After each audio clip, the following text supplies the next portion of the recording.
Today is Wednesday, April 22nd. I am super excited to be with you today. Today is going to be an awesome day for lots of reasons, okay? First of all, it is Earth Day today, and that's what our science lesson is going to focus on. Secondly, it's Miss Janice's birthday. So if you have a tutoring session with her today or you want to send her a quick email, it is Miss Janice's birthday today. She's someone that's really special to our school. So let's reach out and show her some love on her birthday. Thirdly, today is actually the day 7 years ago when I became a mother. So this is me when I was pregnant. This is my cute little baby. Today is my daughter Simone's birthday, and she is the cutest. So I want to show you this quick little video of her with her cute self talking about this snail. Where'd you find it? In the tree. What is it doing? It's climbing on me. What does it feel like? I think it feels hot because its shell's broken. Look right here. Let me see. Stop moving. Oh, its shell is broken. I didn't break it. I just picked it up and put it on my hand. So anyways, it's my daughter Simone's birthday, which is really, really exciting for me because that's my cute baby. Anyways, moving on. If you have not completed your Hello Morning survey, please go and do that now. Jumping into our science and COVID-19 facts of the day. So this is a joke that went viral a couple of weeks ago when governments began closing things down to help stop the spread of coronavirus. And what it says is climate change needs to hire coronavirus's publicists. So what scientists were trying to hint at is that they've been saying for years that we need to take some of these same measures that we've been taking with the coronavirus, like slowing things down, having people stay at home, slowing production, reducing emissions. And nobody has acknowledged these scientists who are saying these things and making this suggestion. So scientists are wondering, like, why haven't we made similar changes to protect the planet if we're doing them now? This is just an image that shows the amount of broadcast or like news coverage that climate change got in 2019. So in 2019, in all of 2019, the news only talked about climate crisis, the climate crisis that we're in, for 238 minutes. It's this tiny little slice of all of the news coverage, okay? So now I want to know your opinion. I want you to go to this post in Google Classroom and answer the question, why don't people care? Okay? Why do people not care that much about climate change? I want to know what your thoughts and opinions are. So take 1 minute, go to Google Classroom and answer that question. Go. Perfect. So today our science lesson is focused around Earth Day. Today you're actually going to create a piece of art to demonstrate your connection to the Earth to celebrate Earth Day. So what is Earth Day? Let's check out this video.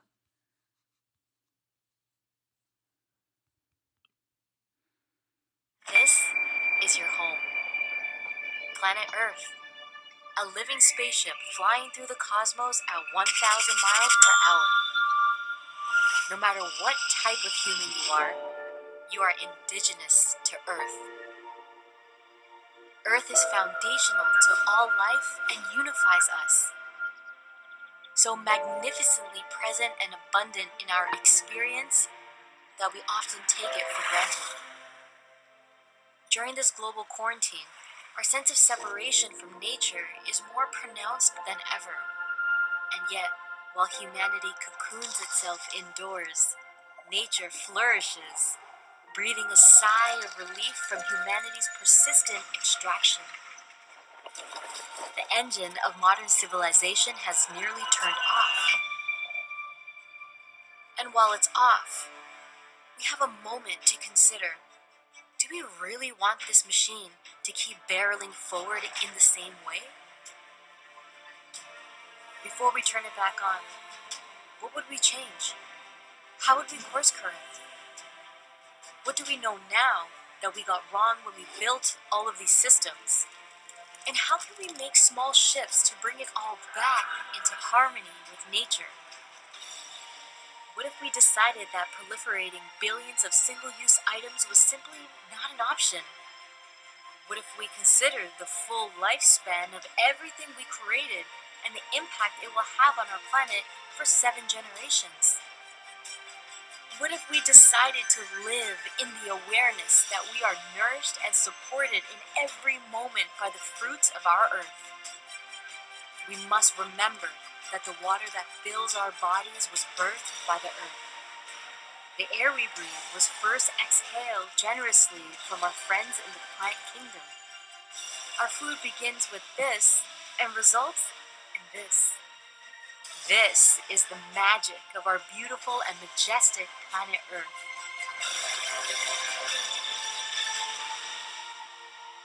In our heart of hearts, we know that we have betrayed her in many ways. But now is an opportunity to make a fundamental shift. On April 22nd, we celebrate the 50th anniversary of Earth Day. Earth Day began in 1970 after a major ecological disaster sparked outrage, giving rise to a movement of nearly 20 million people in the United States demanding greater environmental protection. Since then, Earth Day has grown into the largest secular holiday on the planet, with over 1 billion people celebrating it annually in over 190 countries around the world. While the engine's off, this is our moment to step into a new paradigm for humanity.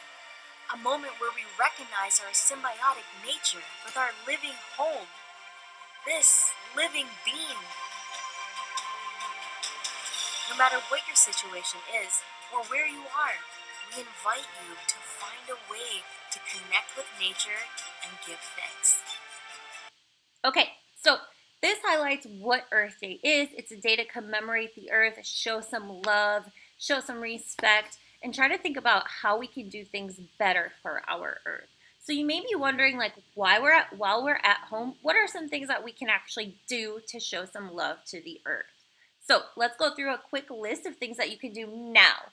Number one, you're actually already doing it. So staying home equals reduced carbon emissions. And other emissions going into the air. So this is actually some of the emissions that are over the state of California that have changed since we've been actually at home due to the coronavirus. So this is pre-shutdown. This is a soft shutdown.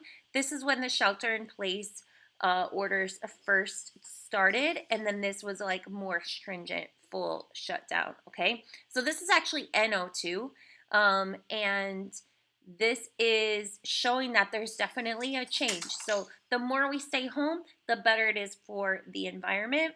Even after everything lifts and we start going back, the more we can walk, we can ride our bike, we can use public transportation, we can carpool. Those things are really great for the earth. Or better for the earth, I should say. Number two, reading over streaming. If you're able to turn off some of those electronics for a little while and read a book, anything that uses up energy is actually costing something, to the earth. Number three, recycle. If you do not currently recycle in your home, this is something that you could actually initiate. There are a lot of resources online to help you figure out which kinds of things you can recycle and which kinds of things that you cannot. Reducing the amount of waste and trash that we use is helpful to the earth, because right now we have so much trash and landfills are filling up all over the place. Okay. Number four, you can conserve energy. This means turning off lights and electronics when they're not in use. If you have things that are constantly plugged in that you don't use, just disconnect those plugs, okay? Use natural sunlight like the sun as much as possible to light your home, and then put on a jacket or like a sweatshirt or something before you turn up the heat on the thermostat. Number five, use a reusable water bottle, okay? Plastic is really, really terrible for the earth, and we have so much plastic waste, especially in the United States. Anything that you can do to not have those plastic bottles going into the trash is great. Number six, conserve water. So taking shorter showers, turning off the water while you're brushing your teeth. We talked a little bit about this at the beginning of the year when we looked at our carbon footprints and how we can reduce the amount of waste that we have. Number seven, if you're able to plant a garden, putting things back into the earth and producing more like beautiful things is always like a celebration of the earth itself. And then number 8, reconnect with nature, and this is what we're actually going to practice today. So today you're actually going to honor the earth with your own artwork.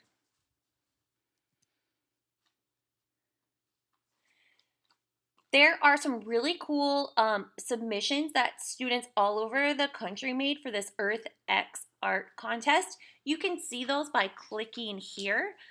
What I wanted to show you was just a different combination because art doesn't always mean a drawing, okay? There are really amazing drawings, but there's also mixed media.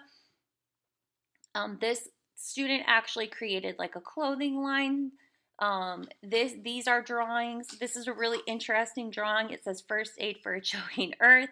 I like this because the scholar that created this used some different kind of materials to make this really cool structure here.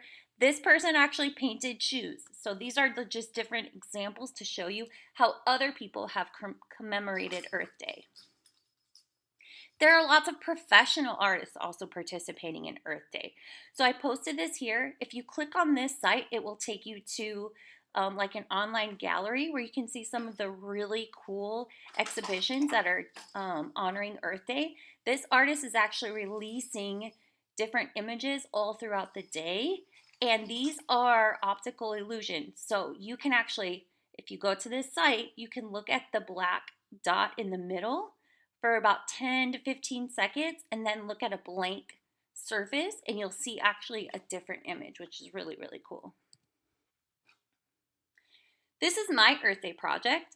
So yesterday I went for a walk around the neighborhood with my kids and we just hunted for different like evidence of living things and then I just put it in a video. So let's check it out.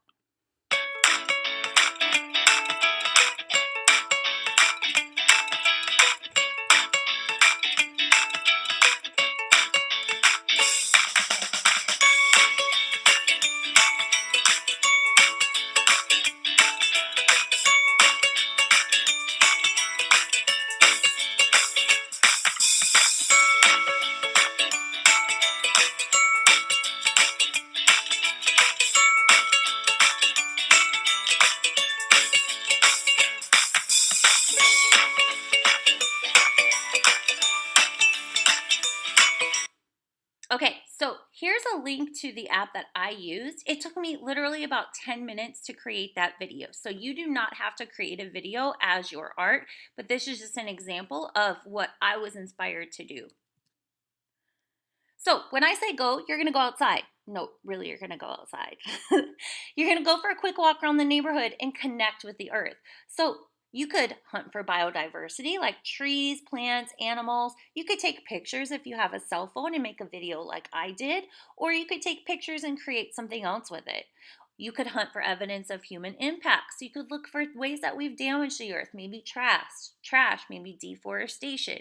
Maybe you see some invasive species. Remember, we learned about that, taking over a certain area. Or anything else that inspires you. Maybe there's a beautiful sunset. Maybe there's a beautiful sun. Well, probably not rise because you're already awake. But maybe there's some beautiful clouds or something that you see that really inspires you. Then you're going to use that to create a piece of art. It could be a picture, a drawing, a song. It could be mixed media. You could make something with Play-Doh. You could make a video. You could paint a rock like we did before, okay? I want to leave this up to you and what you're inspired to do. Then you're going to send your finished product to me. I actually am going to give you a grade for this, so it's really important that you turn something in.